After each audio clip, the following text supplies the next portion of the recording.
Hello everyone, welcome to my channel. Please subscribe and stay tuned by clicking the bell icon. Weekly Bold and the Beautiful Recap, March 10 to 14. Power Plays and Blind Rage.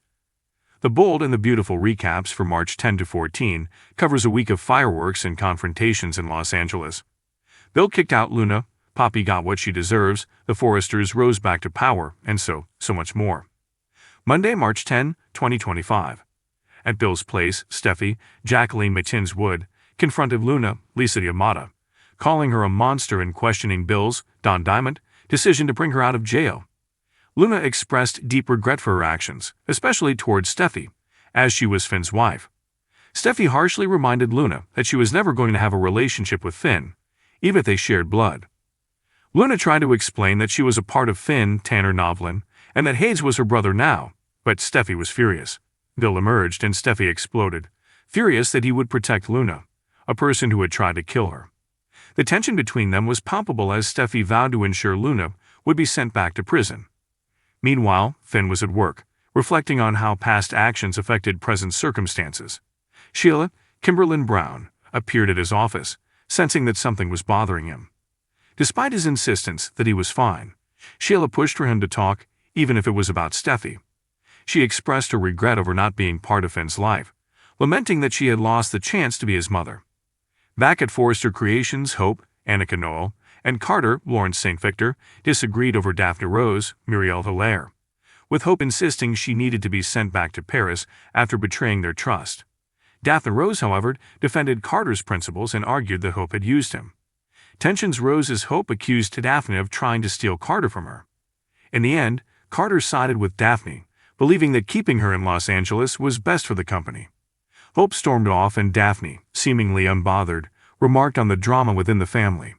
Tuesday, March 11, 2025. At Bill's place, Steffi confronted Bill about getting Luna out of prison, accusing him of going too far even for him. She was enraged, demanding to know how he could possibly do such a thing, questioning if he used his connections or bribes. Bill calmly explained that he and Luna shared a deep understanding due to their childhood trauma, but Steffi was furious, arguing that Luna, who nearly killed her, should never see the outside of prison. She threatened to call the police, but Bill tried to justify his actions. Meanwhile, Finn, at his office, was reflecting on Sheila's words about the unbreakable bond between a parent and child. He received a text from Steffi asking about the situation with Luna. Naomi Matsuda then entered, noticing his distress, and he revealed a shocking secret about his past. Finn confessed to Lai that something had happened between him and her sister Poppy when they were younger. He explained that, despite Poppy's denials, he later learned that Luna was his daughter, not Tom Starr's, and had taken a paternity test to confirm it.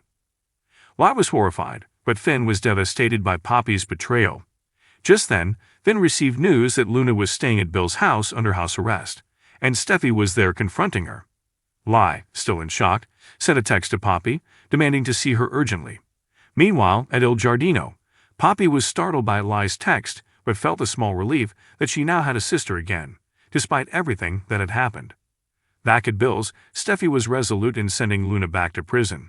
Luna, pleading for mercy and begged for help, claiming she wasn't the same person who committed those crimes. Just then, Ridge, Thorsten Kaye, and Taylor, Rebecca Budig, arrived, furious at Bill's decision to help Luna, with Ridge questioning how Bill could let someone who tried to kill the mother of his grandchild out of prison. Despite Bill's explanations about Luna's past trauma and mistreatment in prison, Ridge and Taylor were adamant that she should remain behind bars. Luna, desperate, was relieved to see Finn burst in and pleaded with him to intervene and prevent her return to prison. Everyone in the room looked at Finn, waiting for his response. Wednesday, March 12, 2025. At Bill's place, tensions escalated as Ridge angrily confronted Bill, questioning how he could release Luna from prison. Taylor voiced concerns about the danger Bill's decision posed to their family.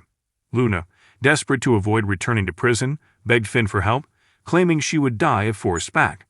Finn, however, reminded her that despite their connection, she had killed 2 people and attacked Steffi. Steffi and Ridge insisted Luna should return to prison to face the consequences of her actions. Bill admitted that he might have overstepped but justified his actions by wanting to step up for Luna in a way no one had done for him.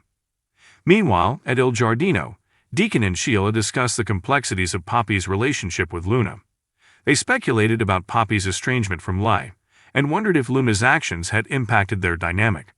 Sheila, despite some misgivings, believed the tragedy might lead to a better relationship between the sisters. In contrast, Deacon voiced suspicion about Poppy's motives, which Sheila tried to downplay. At the hospital, Poppy confided in Lai about her concerns for Luna, revealing that her lawyer wasn't responding to her. Lai shockingly revealed that Luna was at Bill's place, and Poppy was taken aback that Lai also knew that Finn was Luna's father. The wars of all wars waged as Lai went ballistic and attacked her sister. She grabbed Poppy and held her to the wall by her throat. As the situation at Bill's place unfolded, Steffi called Baker, who rushed over to take Luna into custody, though she argued that her ankle monitor made her stay legal. However, Chief Baker got some shocking and unexpected news. Luna had been pardoned. Everyone's jaws were on the floor. Thursday, March 13, 2025. In a tense confrontation at the hospital, Lai confronted her sister Poppy, accusing her of betraying the family by engaging in a relationship with Lai's son. Overwhelmed with anger, Lai nearly murdered her sister but thankfully came to her senses just in time. She expressed her disgust in labeling Poppy's actions as sickening. Poppy defended herself, insisting that her connection with Finn was genuine and not sordid, but Lai remained unconvinced, emphasizing the familial betrayal and the resulting complications, including the birth of a daughter who later committed serious crimes. Meanwhile, at Bill's residence, Baker announced that Luna had been officially pardoned, leaving Steffi and her family in shock and disbelief. Steffi immediately suspected Bill's involvement in securing Luna's release, given his history of controversial decisions. Despite Luna's pleas for understanding and a second chance, Steffi and her family remained resolute in their disdain, vowing to fight the pardon and keep Luna away from their lives. The tension escalated as Bill ordered everyone to leave his house, leading to a heated exchange where Ridge accused Bill of endangering his granddaughter by supporting Luna. Steffi made it clear to Luna that she would never be part of their family, and Finn, torn between his familial ties, hesitated but ultimately sided with Steffi. Once alone, Bill confirmed that yes, he did arrange Luna's pardon. He believed in her, but not enough to keep her in his house. It was time for Luna to pack her bags and go. At Il Giardino, Deacon and Sheila discussed the recent events, particularly Luna's actions that led to the deaths of Tom and Hollis. Deacon expressed his frustration and grief over the loss of his friends, while Sheila acknowledged Luna's culpability, suggesting that some individuals, like Luna, deserve to be imprisoned for life. This conversation highlighted the broader impact of Luna's actions on the community and the lingering sense of injustice felt by those affected. Friday, March 14, 2025. Brooke Catherine Kelly Lang confided in Hope, Annika Noel, about her lingering feelings for Ridge and her frustration over being disconnected from his life.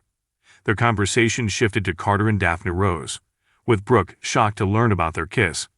Hope admitted she believes Daphne Rose had manipulated Carter, though she acknowledged he was also responsible for his actions. Meanwhile, at the Forrester mansion, Ridge, Eric, John McCook, and Steffi speculated that Bill was responsible for Luna's pardon. However, their main focus remained on reclaiming Forrester Creations, with Steffi crediting Daphne Rose for influencing Carter's perspective. They were sure that today was the day they finally rise back up to the top. At the office, Daphne Rose urged Carter to acknowledge his emotions about missing Ridge and expressed her belief that Hope had been using him. Later, she met with Steffi, who noticed Daphne had developed feelings for Carter. While Daphne remained uncertain about Carter's ultimate decision, she hoped he would listen to his conscience. Meanwhile, back at the office, Ridge and Eric confronted Carter, urging him to return the company. Carter, reflecting on his past, admitted he missed them. He agreed to do what's right if they agreed to keep Hope for the future. Deal. With that, Carter tore up the LLC paperwork and restored Forrester Creations to its rightful owners. Truth sooner. Back at Forrester, Carter officially handed control of the company back, reconciling with Ridge and Eric. In a lighthearted moment, he returned Eric's stapler as a final gesture of closure, marking a new chapter for Forrester Creations. Elsewhere, Luna confronted Poppy about the lifelong deception regarding her father. She accused her mother of keeping her from Finn and allowing her to believe Bill might be her father, despite knowing the truth all along. Their emotional exchange revealed Luna's deep resentment, particularly over how different her life could have been had she known the truth sooner. She even tried to blame her childhood for becoming a killer, a sentiment Poppy did not co-sign. If you liked the video, don't forget to like, comment, and share.